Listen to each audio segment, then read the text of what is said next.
So, what's up sa inyo guys? At samahan niyo akong i-review at mag-live withdrawal dito sa isang website. Ang pangalan is Payrib.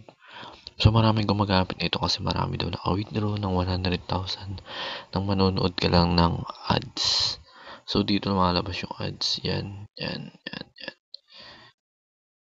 Yun lang, simple lang, di ba? Manonood ka lang ng ads tapos kikita ka. So, madali nga lang talaga. Marami talagang gustong kumita ng $100 sa loob lang ng ilang linggo. Gamit lang panonood ng ads, di ba? So, dahil ang requirements ng Payrib is $90 up. So, ito yun. Nakikita nyo sa taas. Sa tabi ng unlock rewards. Ayan, advertise earning. Sa tabi niyan, ayan, $90. So, meron ako ditong $90 and 0.143. Yan yung naipon ko sa ads lang. Ang minimum withdrawal nga pala dito is $100.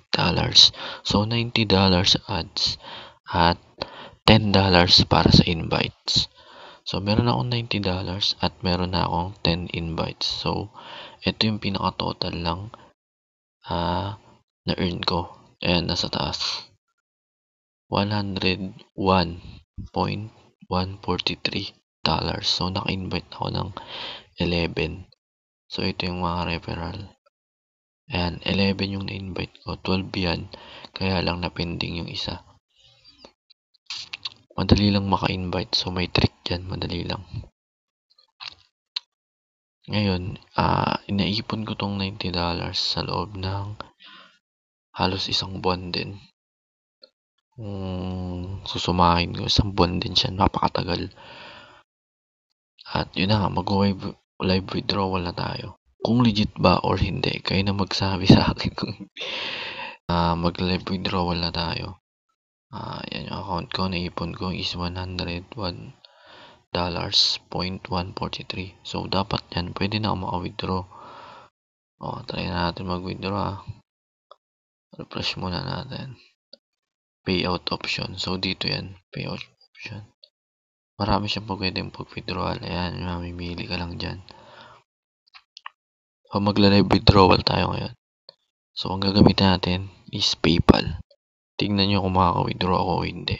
At kayo na magsabi kung fake ba to o hindi. PayPal. So, ito yon, unang lalabas dyan. Ayan, PayPal.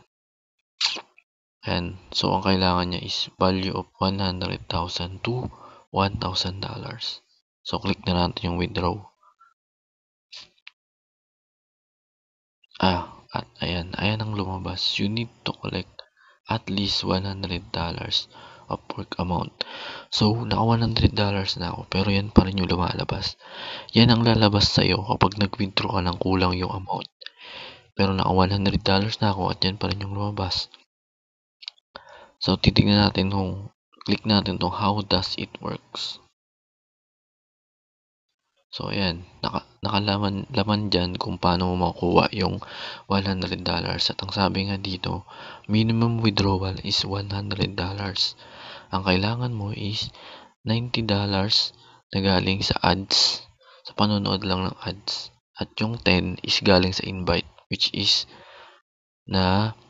nagawa ko siya, na-complete ko siya, yung $90 sa ads at 10 sa invites. Kaya buo ko yung $100 ko. Pero hindi ko siya ma-withdraw dahil ganito ang lumalabas. So, maging possible na fake talaga to. Try natin sa iba. Bank transfer, select, withdraw.